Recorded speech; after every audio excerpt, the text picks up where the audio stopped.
Okay, Bismillahirrahmanirrahim. Assalamualaikum warahmatullahi wabarakatuh. Good morning, ladies and gentlemen. Thank you for the opportunity. Today, I am Rahmat from Indonesian Islamic of University.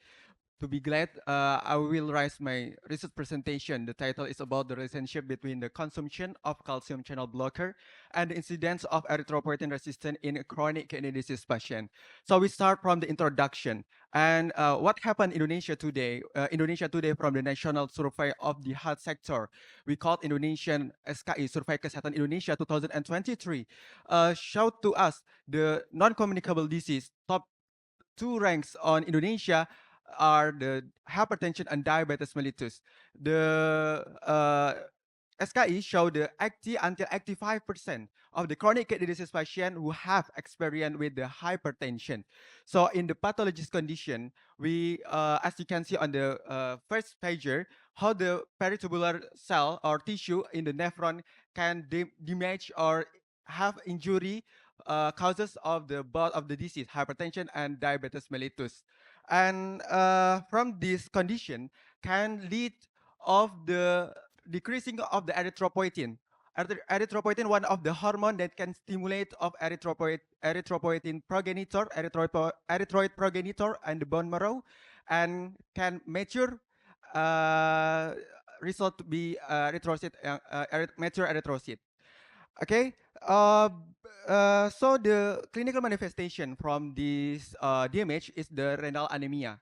So the decrease of the hemoglobin level, and one of condition we can giving the ESA, erythropoietin stimulating agent, the synthetic hormone, giving the patient to induce the erythrocyte producing to decreasing renal anemia. But in several cases, we often find the patient with the resistance of the erythropoietin. So in the preliminary studies with I had with my doctor, we got we collected data until 61% the patient with the resistance of erythropoietin. So the aims of the study to know the relationship between the consumption of the calcium channel blocker between the incidency of the erythropoietin resistance. And the method, I use the cross-sectional and I use the purposive sampling for the collected and obtained the data. The sampling data based on the inclusion and exclusion criteria. The inclusion criteria are the patient have hemodialysis therapy at least 3 months and frequency of the dialysis twice a week and giving the ESA therapy minimally 4 weeks or a month. And the exclusion criteria, the patient with the chronic kidney disease patient, the chronic kidney disease have a hematological disease such as thalassemia, sickle cell anemia, and malignancy. Okay, I analysis with the SPSS, then I calculating the ESA to determine the sensitive ESA or is responsive the ESA with the dose of the ESA divided into the body weight on the kilogram on the weeks, and I divided into the hemoglobin level uh, gram divided in deciliter, and it's normal. It's significant if the p-value below the 0.05.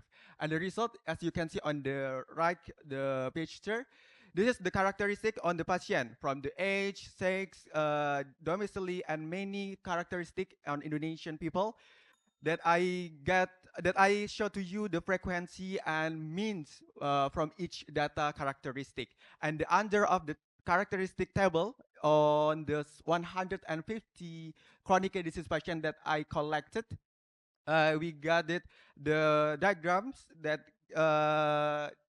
divided into the sensitive and the resistant teams.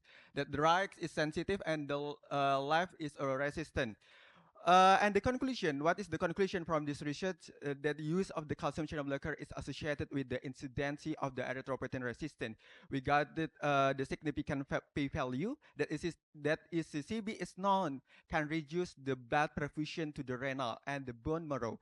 That it can lead to the decreasing of the erythropoietin, so can lead to the erythropoietin resistance. I think it is my from the research. I'm so sorry for the lot of mistake. This is the source that you can collect and you can keep our scanning. Assalamualaikum warahmatullahi wabarakatuh. Thank you. Please give a round of applause. Thank you for the presentations. So as you know, there are several stages of the CKD, right? Depending Yes. on the severity. Okay. So according to the study, do you see any difference of your result Okay. on each group of the, each stage Okay. of CKD?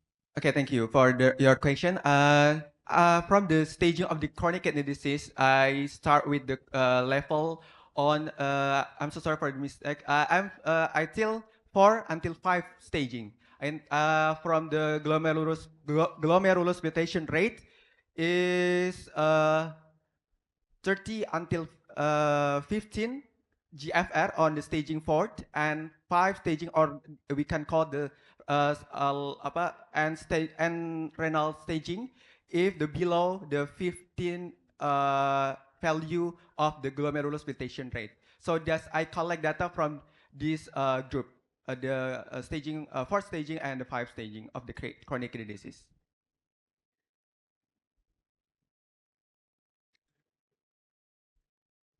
So, and you say that the calcium channel blocker could Yes. affect on the blood perfusion into the bone marrow and kidney. Yes. So, as you know, the bone marrow can make other blood cells as well, like white blood cells and platelet. Did you see any different on Okay. that markers? So the white blood cell count or platelet count? Honestly, from the research, I just collect to reduce blood perfusion in the renal. It's my focus from my research because we know the peritubular tissue on the nephron can produce the erythropoietin. But honestly, I'm so sorry. In the limitation for me, I'm not read all about more than specific than the implication or the how the pathogenesis in the bone marrow.